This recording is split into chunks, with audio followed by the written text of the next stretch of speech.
ركزوا مع الراجل اللي في الفيديو ده لأن هو مخبي أكتر سر مرعب هتعرفوه. أهلا يا لوري. أعتقد فيه فوضى كبيرة قوي، مش كده؟ بس أنا مكنتش عايز الموضوع يوصل لكده.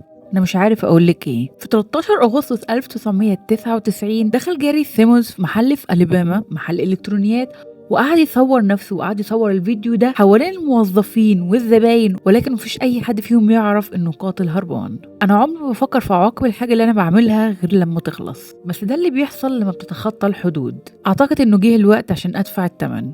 بحبك. وفي نفس اليوم ده على بعد 35 ميل لقوا بنوتة اللي اسمها بروك اللي كانت مفقودة، اللي عندها 18 سنة، بره بيت في ميسيسيبي. لما الشرطة وصلت لها كانت عمالة بتصرخ صراخ هستيري جدا وعمالة بتقول ضربوه بالنار ضربوه بالنار. لما الشرطة بقى دخلت البيت اللي هي عمالة بتقول فيه إن في شخص مضروب بالنار، ما لقوش أي حاجة تماما. لقوا البيت نظيف جدا، ولكن لقوا إن في صندوق بحجم بني آدم موجود جوه البيت ده. لما الشرطة بدأت تدور في المكان ما لقتش أي حاجة، ولكن ورا المكان ده كان في مستنقع، وهنا هيكتشفوا أكتر حاجة مرعبة هيلاقوها. لقوا بقايا بني آدم متقطع 88 حتة في المستنقع ده وطايفة على البحيرة دي. لولا البنوتة اللي عندها 18 سنة اللي قدرت تهرب وتوصل البوليس للجريمة دي، كانت هتفضل الجريمة دي لغز كبير جدا وأبشع جريمة حصلت في ولاية ميسيسيبي. وقدرت بروك اللي عندها 18 سنة بس إنها توقع القاتل، وهتتعرف للأبد باسم البنوتة اللي في صندوق الجزار.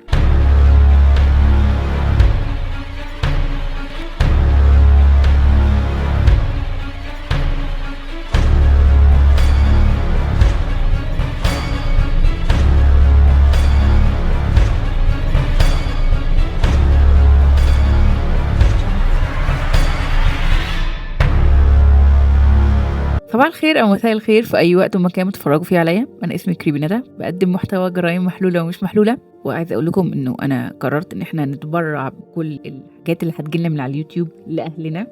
حصل مشكلة بسبب الفيديو اللي فات اللي أنا كنت لابسة فيه الكوفية، واضطريت إن أنا أمسحه وأحطه تاني علشان المشكلة دي.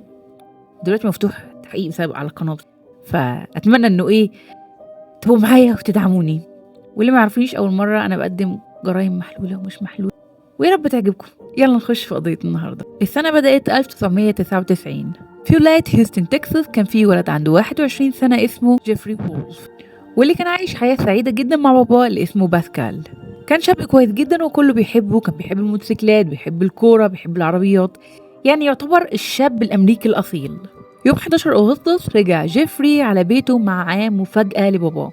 المفاجأة دي كانت بنوتة، أو إنها الجيرلفريند الجديدة بتاعته، واللي هو كان عايز يعرفها على باباه وان هو يقضوا وقت حلو مع بعض. بيوصل الاب بيقول انا كنت قاعد في امان الله، لقيت لك ابني داخل عليا وبيقول بابا احب اعرفك، دي الجيرلفريند بتاعتي او صاحبتي، وانا فعلا بحبها، انا حابب اعرفك عليها.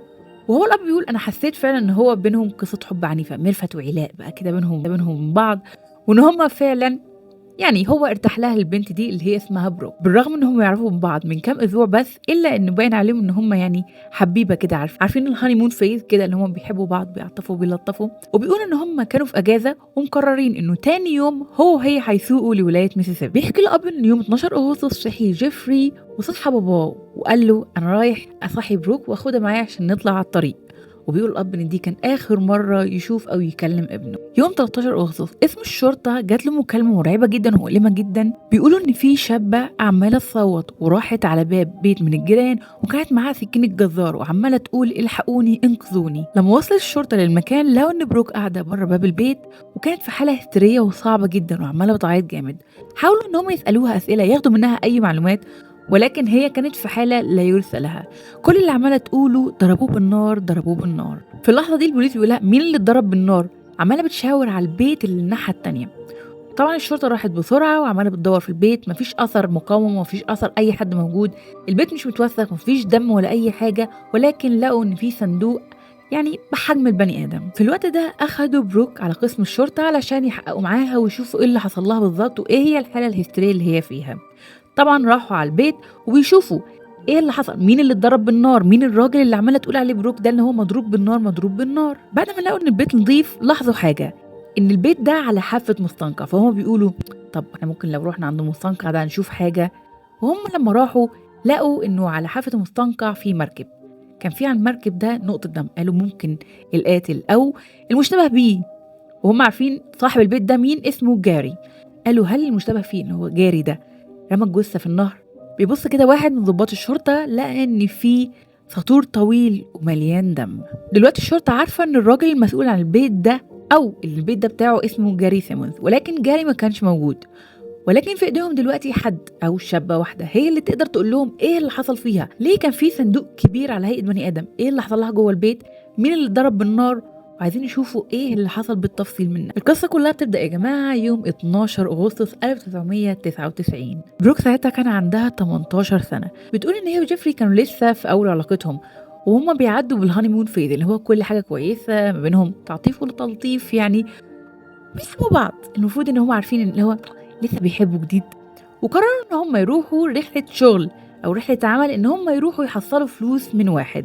هي وصاحبها او هي والبوي فريند بتاعها راحوا بالعربيه لميسيسيبي. بتقول ان هم ساقوا لمده 6 ساعات من هيوستن تكساس لحد ميسيسيبي، ووصلوا على بيت جاري تقريبا على وقت المغرب لانه كان الشمس خلاص غربت. بتقول واحنا رايحين على البيت بتاع جاري الدنيا كانت ضلمه، مش فاتح حتى نور البلكونه او نور الباتيو يعني اول البيت، الدنيا ضلمه. هو عارف ان احنا جايين، ليه مش فاتح النور؟ ليه يعني مش مهيئ الدنيا ان احنا لما نيجي ان احنا نبقى شايفين حوالينا؟ اول لما رحنا لقيناه ان هو قاعد على باب السلم. شكله كان جدا مرعب وجدا مخيف بالنسبه لي، ولكن انا عديت الموضوع لانه جيفري قال لي ان هو واحد من اصحابه، ويا ريتني قعدت اسال اسئله اكتر، لاني في وقتها ما سالتش وسلمت الامر عادي ان هو واحد من اصحابه واكيد واحد موثوق فيه. تحكي ان جاري عزمهم ان هم يشربوا مشروب جوه ويقعدوا يرتاحوا من السفر، وبعد كده يتكلموا في الشغل. اول ما دخلوا هي كانت قاعده على ترابيزه بعيد عنهم وسابت الرجاله يتكلموا في الشغل. بتقول هي سامعه في الكلام ان الكلام ودي مفيش اي حاجه، الاتنين عاملين بيضحكوا وبيهزروا مع بعض والامر مفيش اي حاجه مريبه. بتقول انه هي اللي كل اللي كانت عارفاه ان هم كانوا هيخشوا عشان الشغل، يتكلموا شويه، يسلموا ويستلموا الفلوس، بعدها يخلص الامر ويروحوا هم يبداوا بقى الاجازه بتاعتهم. ولكن فجاه سمعت صوت ضرب نار. بتبص فجاه لقيت ان جيفري مضروب بالنار في صدره، دمه في كل حته في الاوضه، والشاب اللي وراه كان ماسك مسدس. وللاسف بروك ما كانتش تعرف ان في حد تاني جوه البيت. في الوقت ده بروك قعدت تقول لنفسها يا نهار اسود انا كده هموت، ايه اللي بيحصل؟ وكانت مرعوبه جدا. قبل ما تحاول تهرب جري عليها جاري ومسكها وحضنها قوي وخدها على الأوضة تانية، حطها على الأرض وكممها وربط ايديها ورجليها ورا ظهرها، بعد كده حبسها جوه الصندوق. بتحكي وبتقول ان دي كانت اكتر واوحش لحظات في عمرها عدت عليها. بعدها بشويه جه جاري وطلعها من الصندوق وقال لها جمله معفنه جدا: ادائك في الحاجات اللي قليله الادب هو اللي هيحدد انت هتعيشي ولا هتموتي. وبعدها اعتدى عليها. بعد ما خلص عملته المقرفه قرر ان هو يربطها تاني ويرجعها جوه الصندوق. بتقول الدنيا كانت ضلمه جدا، انا ما كنتش عارفه افكر في اي حاجه غير ان هو عماله ادعي يا رب اطلع، يا رب اعرف ان انا اعيش، انا مش عارفه هطلع من هنا تاني ولا لا. يوم 14 اغسطس بعد 24 ساعه من خطف بروك وقتل جيفري جه لي واحده اسمها لوري طرد على شغلها. جوه الطرد ده كان موجود فيديو او شريط فيديو مصور نفسه فيه جاري وهو في المول وعمال بيكلم او بيبعت رساله لوري. كان بيقول لها اهلا يا لوري، ازيك؟ الموضوع فيه لخبطه كبيره جدا، انا ما كنتش عايزه الموضوع يوصل للدرجه دي، بس حان الوقت ان انا اصحح اللي حصل، انا بحبك. الحقيقه يا جماعه ان لوري هي كانت مراته الجاري. في الفيديو شكله كانه هو بيحبها، ولكن لوري كانت مرعوبه ومفزوعه تماما لانها ما كانتش عايزه تسمع اي اخبار تاني عنه، لان الرعب اللي حصل لها كان بدا من قبل ب6 سنين في نفس البيت اللي اتخطفت فيه بروك. قصة لوري بدأت 11 أغسطس 1990. الموضوع بدأ قبل 6 سنين بالظبط من ما هي وجاري ما يتجوزوا. هي قابلت جاري بعد ب10 شهور من طلاقها، لأن هو كان الجنايني اللي في الجنينة بتاعة الحضانة اللي فيها أطفالها، لأنها عندها طفلين من جوزها الأولاني. بعدها اتجوزوا ونقلوا على البيت ده. وبتحكي انه جاري كان بيحكي لها في اول علاقتهم ان هو بيحب قوي انه يكتب قصص قصيره، فبتقول بقى يا بنت ده انت اتجوزتي واحد بقى بيحب يكتب قصص وهيكتب قصص لك كده قد كده اهو. افتكرت نفسها في قصه حب انه الله متجوزه واحد بيكتب لي قصه وهنتشهر. ما كانتش تعرف المصيبه السوداء اللي هي فيها ان جوزها مش بيحب يكتب قصص عاديه. جالها الفضول ان هي لقت في البيت ده اكتر من 50 دوسيه فيه قصص صغيره. قررت انها تفتح قصة وتقراها. كل القصص دي كانت عبارة عن قصص ستات أثيرات، عبارة عن عبدين عبد عبارة عن عبد للحاجات اللي قليلة الأدب. يعني هو الراجل، أنا مش بحب أقول الكلام ده، بس هو الراجل بيحب ياخدهم او هي واحده يعني، والراجل بيحب ياخدها ويعذبها، يطلع 3 ايمان اللي خلفوها واحد يعني حته لحد ما ايه، يلا ربنا معاها بقى، يحب لها صاحب. بتحكي وبتقول انا كنت مرعوبه. انا قلت له ايه القصص دي يعني، انا مش فاهمه ايه القصص الغريبه دي، انا كنت فاكراك بتكتب قصص بقى زي الفنانين، وكنت فاكراك فنان، انت ليك طلعت مراهق وخيالاتك معفنه زيك. لا على فكره دي خيالاتي انا، انت المفروض ما تحكميش عليا من حاجات زي دي اسراري، انت اللي قريتيها وانت اللي اخترتي ان انت تقريها. بتقول انا مش عارفه هو بيختبرني، عايز يشوفني انا حابه حاجه زي كده ولا لا، مش عارفه. قال لها خلي بالك انا عندي اسرار انت ما تعرفيش عنها حاجه. تحكي وبتقول انا ما كنتش عايزه ابوظ قصتي او مخيلتي للراجل اللي انا لسه متجوزاه، يعني انا المفروض لسه متجوزين جديد وكده، انا قلت بقى عنده ايه، خيالات مشوشه، مراهقه مبكره، مراهقه متاخره، بلوغ متاخر، يعني فاهمين اللي هو ايه عادي، كانت عايزه تعدي الدنيا. ولكن ما كانتش تعرف المصيبه السوداء اللي هتحصل لها، ان هو هيبتدي انه يجرب عليها اللي كان كاتبه في القصص دي. اول مره لاحظت التغيير بتاعه عليها بعد ولاده بنتهم الاولى. بتقول بعد ما بنتي اتولدت قال لي ان هو عايز يعمل معايا حاجه، فانا بقول له لا لسه بدري، انا لسه والده. فراح عليا يعني ايه لسه والده، وقرر ان هو يربطها، يعني الست لسه والده يعني طالع عين ابوها، استغفر الله. قرر ان هو يعمل في حاجه وحشه واعتدى عليها. بتقول ان دي اول مره يعمل فيها حاجه زي كده ويعتدي عليا. بتقول انا كنت في حاله صدمه رهيبه، اول ما خلص القرف اللي هو عامله فيا، انا مش عارفه ايه ده اصلا، جريت على الحمام وقعدت استحمى لمده ساعه كامله بميه سخنه وصابون. وبتقول ان كميه الصابون اللي حطيتها ما قدرتش تحسسها ان هي نظيفه او انها نطفت من القرف والقذاره اللي هي حست بيها. بتقول انا ما كنتش عارفه ده ايه اللي حصل ده، وهل هو يعتبر اغتصاب ولا لا لان احنا متجوزين، هل هو انا جوزي اعتدى عليا ولا لا عشان احنا متجوزين. عارفين يا جماعه اللي هو ابتدت تحس بالذنب، هل انا اللي مقصره، هل مش عارفه ايه اللي حصل بالظبط. بتقول وانا بحاول اهدى واحاول اتفاهم الموقف ده واقول خلاص يا بنتي الدنيا هتعدي، ويعني خلاص عدت الدنيا بيه. ما كانتش تعرف ان في واحده من القصص كان في ست محبوسه جوه الصندوق، وهي قاعده في مره لقيت ان جاري دخل عليها بصندوق كبير ضخم واسود. بتقول طب هو ليه جاي صندوق، انا مش فاهمه ايه اللي بيحصل.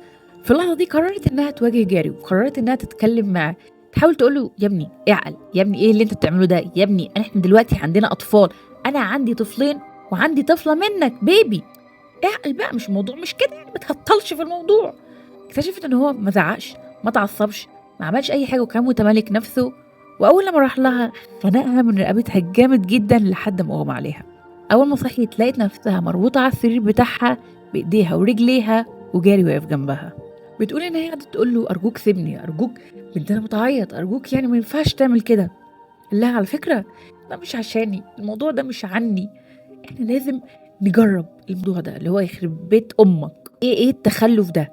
بعدها يا جماعه غمى عينيها وحست بسكينه او سكينه الجزار بمعنى اصح، هو كان حاميها من قبل، حاميها مش بيحميها يعني سنينها من قبل، حست بيها على جسمها كله لحد ما حست بيها على وشها، كأنه بيخطط إنه هو يشيل جلد وشها.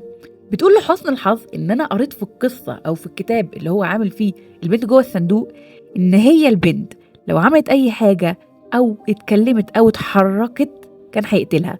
فهي قررت إن هي حتى لو هي موجوعة من أي حاجة من السكينة ما تعملش أي رد فعل علشان تنقذ نفسها وتنقذ اولادها. قعد شويه كده، بعد كده شال الغمايه من عينيها وقال لها على فكره الموضوع بقاش ممتع، انت زهقتيني. هو كويس يا اخوي، كويس انك بتزهق اصلا من حاجه زي كده. بعدها لوري قالت انا قررت ان انا اقرا القصص بتاعته واشوف بيعمل ايه، ولكن انا خدت عهد على نفسي ان انا مش هبقى واحده من الضحايا اللي موجوده في القصص بتاعته تاني. بعدها تاني يوم على طول راحت لمركز الشرطه، حاولت انها تشتكيهم وقالت لهم ان هو اعتدى عليها وعمل كده. قالوا لها مفيش اي دليل خالص يثبت لنا هو عمل فيك كده، ارجعي لجوزك ارجعي لجوزك يا مدام الله يهديكي. يعني ده دايما اللي بيحصل للستات. بتقول ان ما كانش في اي طريقه اثبت بيها ايه اللي حصل لي، وحاولت بكل الطرق القانونيه وكلمت محامين وحاولت انها تطلب الطلاق، ولكن قالوا لها رد دمرها جدا، احنا في ولايه ميسيسيبي ما ينفعش ان انت تطلقي من جوزك وانت حامل. قلت لهم بس انا مش حامل، بس احنا القانون بيرغمك ان انت قبل ما تطلبي الطلاق لازم تعملي اختبار حمل. طبعا هي بتقول يلا اعمل اختبار حمل، انا عارفه ان انا مش حامل من وش الكلبه ده. بعدها للأسف عملت اختبار حمل واكتشفت نفسها إنها حامل، فقعدت تقول أنا مش هستحمل 9 شهور كمان مع القرف والعذاب ده. في الوقت ده قررت إنها تكلم منظمات اللي هي حقوق المرأة والحاجات دي، وخرجت من بيتها معاها 3 أطفال وحامل، معاها شنطتين حفاضات وشنطتين هدوم ليها هي وأولادها. وبالفعل من غير أي شغل، من غير فلوس، من غير أي حد جنبها، قدروا إن هم يلاقوا لها شقة ومش هتشوف جاري تاني. رغم إن لوري عارفة إن هي خلاص بقت في أمان ومش هتشوف جاري تاني، ما كانتش تعرف إن أخوها تيموثي الصغير على علاقة كويسة بجاري وإن هو لسه بيتكلم معاه. في صيف 1996 جاء أخوها تيموثي عندها البيت وقال لها هل أنت محتاجة مساعدة؟ هل أنت محتاجة مساعدة للأطفال؟ بتقول إن هو طلب مني إنه يقعد معايا الصيف ده عشان ياخد باله من أولادي يعني ومني ويقعد معانا لأن هو كان في أجازة. بتقول إن هم نيموا الأطفال وقاعدين في المطبخ، فجأة الساعة 11 بالليل لقوا إن الباب بيخبط. طلعوا فتحوا الباب لقوا إن جاري واقف. طبعا هي مصدومة، ما تعرفش إيه اللي حصل، ما تعرفش إزاي عرف عنوانها أصلا. بعدها جاري طلب من تيموثي إن هو يطلعوا يتكلموا بره. بعد ما اتكلموا بره دخل تيموثي قال لها بصي هو محتاج مساعدتي وانا هساعده، هي بس ساعه وهرجع لك. قالت له لا ما تكلموش، لا انا ما كنتش عارفه ان انت على علاقه بيه وان انت لسه بتكلمه، ارجوك ما تروحش معاه في اي حته. قال لها بصي هي ساعه بس وهرجع لك. بتحكي ان هو عدى 4 ساعات وما تعرفش اي حاجه عنه.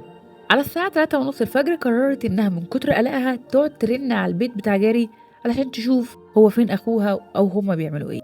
قعدت ترن ترن ترن ترن والمكالمه ما بتردش وبتروح على المجيب الآلي او الفويس ميل. بتقول انا خليت التليفون يرن مره واثنين وثلاثه وعشرة وسايباه يرن لحد ما يرد عليا، ولكن انا مش عارفه هما في البيت ولا لا. يا جماعه بقى في اللحظه دي ما كانتش تعرف ان مفيش حد في البيت، ولكن في الوقت ده كان موجوده بروك في البيت وقاعده من الرعب ومن كتر الارهاق نامت على نفسها جوه الصندوق.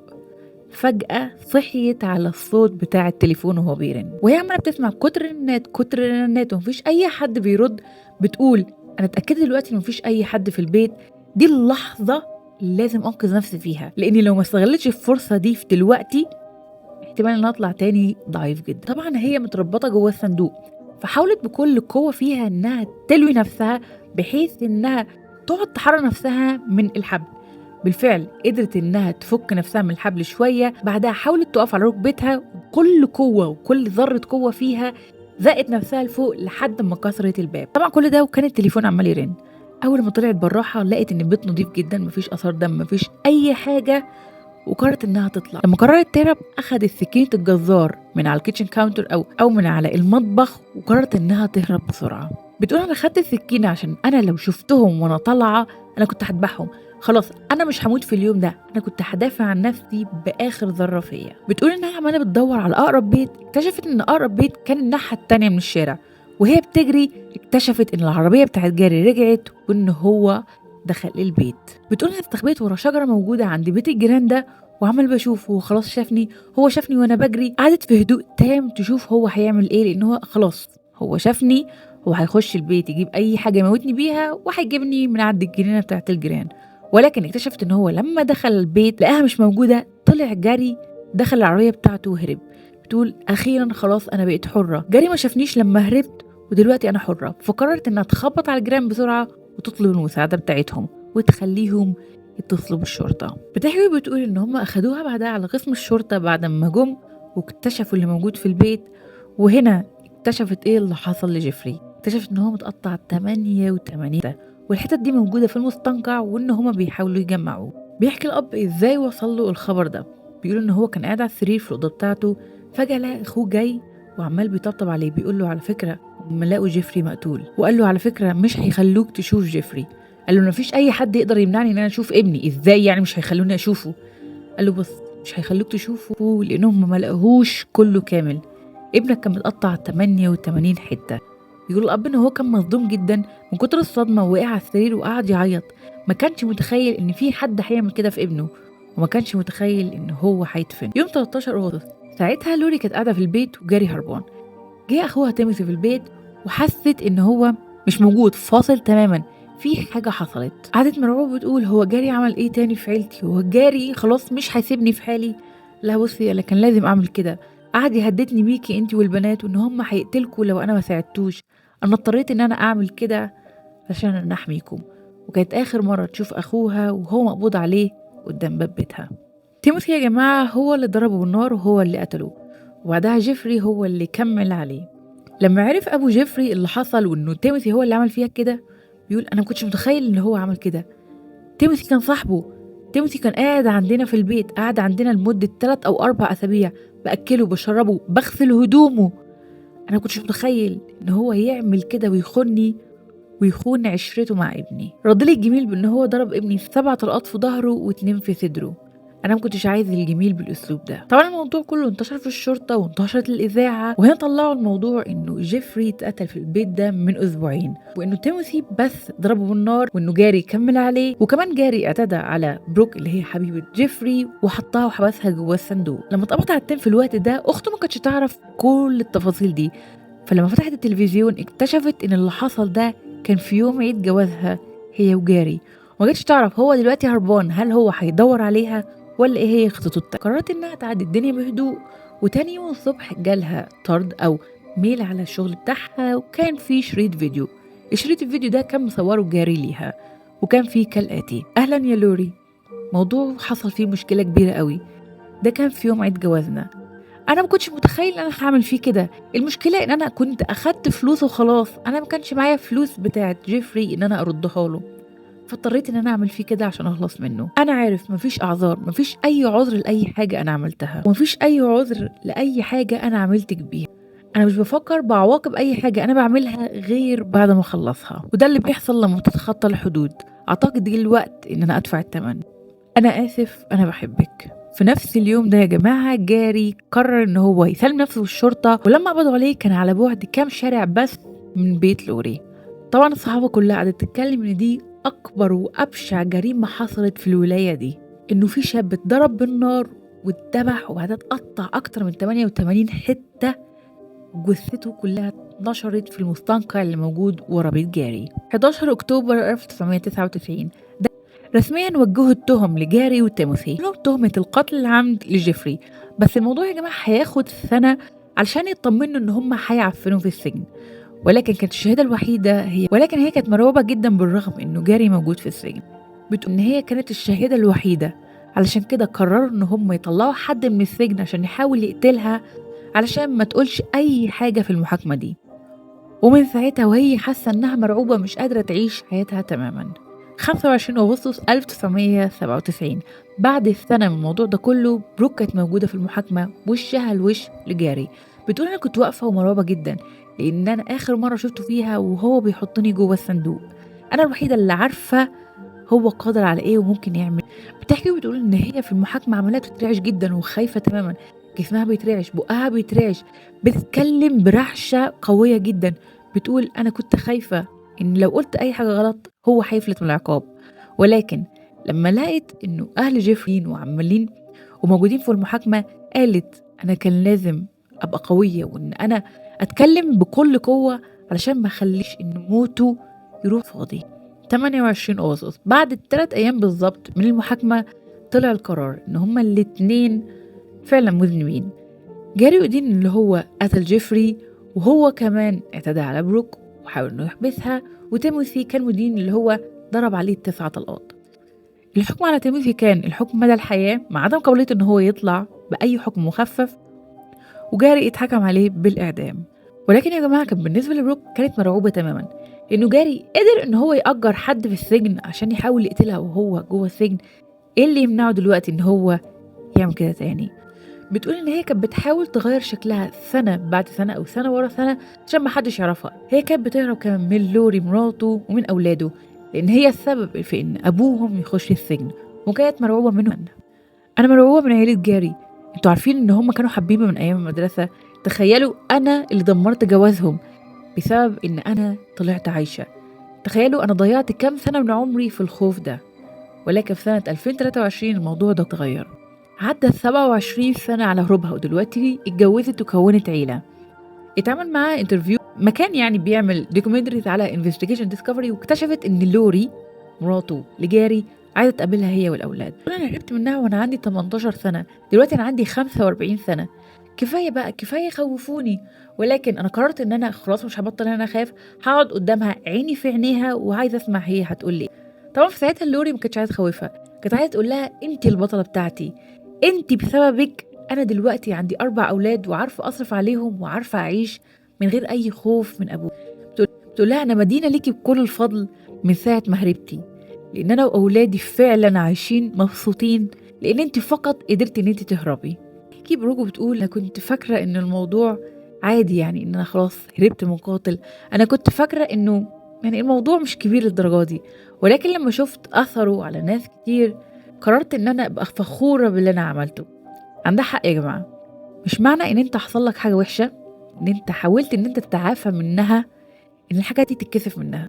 ناس كتيرة جدًا عندهم trauma أو إن هم عندهم رأي المصريين ترومبا ولكن التروما دي يا جماعة الإنسان بيقدر إن هو يتخطاها، إنه يحاول مرة و2 و3 إنه يتخطى كل حاجة وحشة حصلت له من إنسان، من موقف، من كلمة اتقالت له. فحاجة حلوة يا جماعة إن أنتم تتخطوا حاجة وحشة أنتم حسيتوا بيها أو موقف وحش أو حاجة خطر أنتم حسيتوا بيها. حاجة حلوة إن أنتم دايمًا تفكروا نفسكم إنه الحاجة اللي وحشة دي حصلت عشان تعلمكم درس لنفسكم قدام، وتعلمكم درس تقدروا تحكوه قدام لنفسكم أو لأهلكم أو لأولادكم. خليكم دايما فخورين بنفسكم، خليكم دايما فخورين بأي إنجاز صغير أنتوا عملتوه. أتمنى قصة النهارده تكون عجبتكم، ومتنسوش تقولوا رأيكم في الكومنتات، وما تنسوش تعملوا لايك وشير وسبسكرايب، وادعوا يا جماعة لأهلنا بالصبر والنصر. أشوفكم في فيديو جديد إن شاء الله.